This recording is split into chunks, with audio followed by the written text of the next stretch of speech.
Hi everyone, this is the Unspeakable at Innerscapes Art Studios. This is my palette for today. They are freshly made Artist Loft and Amsterdam paints. And today I'm using up some house paint that I got back in the winter time and never did anything with it. And I mixed it with Floetrol, probably 50% Floetrol.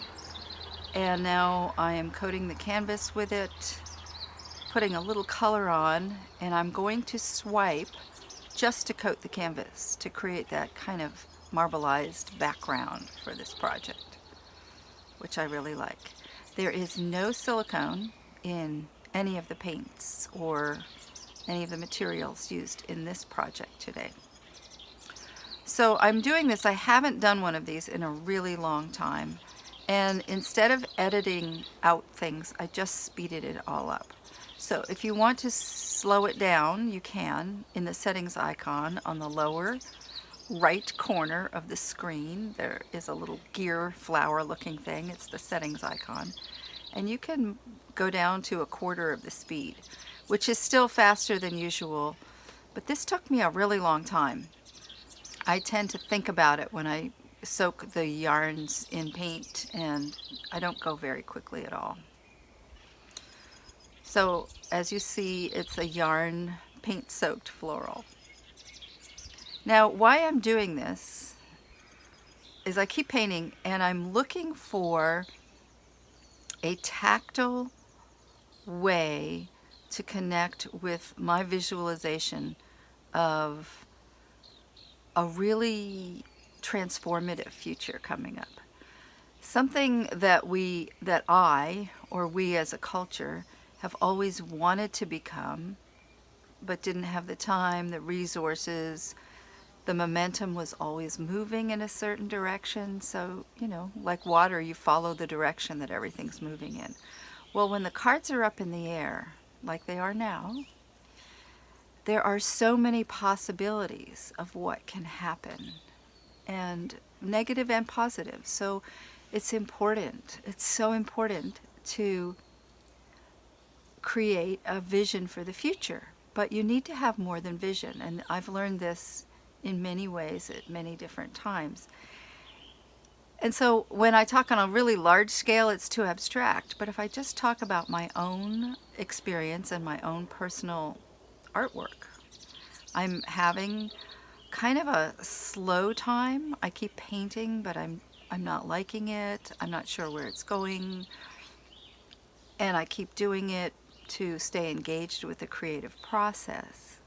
So in creating a vision, one goes inside and you can imagine something new or something that you would like to have happen.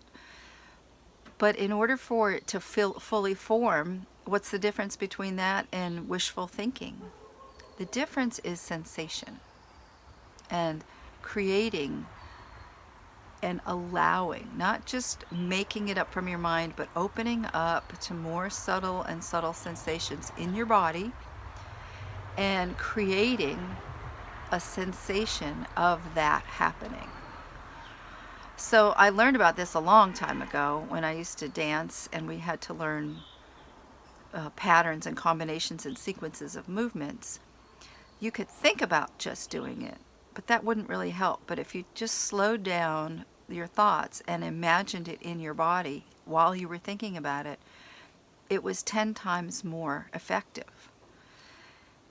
So when I am thinking about new possibilities, if I just think about them, they're just ideas passing through my head. But if I paint something unusual, or like the flowers, some bursts of color that I've been inspired to do, and actually watch it take shape with my hands while I'm thinking about new possibilities and the unknown exploding in front of me, not exploding into a dangerous situation, but exploding into a more creative, slightly uncomfortable because it's new. I don't have everything down pat, and I have to work and engage with it. So that way my imagination is engaged.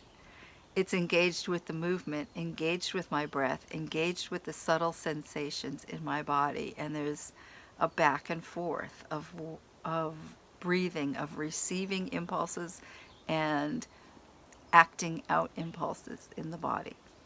So, to create a new future, we not only have to vision it, but we have to have some tactile or sense of it inside the body, of how the body is going to move towards it. And there it is. So I did a lot of talking because there was a lot of painting. And I fiddled with this for a while, but I pretty much, I think I cut off about 5 minutes at the end, but there were just little pokes with the toothpick and the skewer, and I pretty much finished it right about here.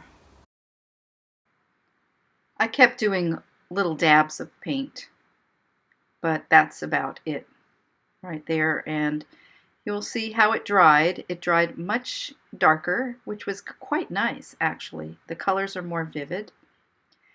And it really blends well into the background. It's inspired by the California poppies in my front area. So happy Friday or Thursday. I'm losing track of the days. Thank you for watching. I hope to see you soon in the next video.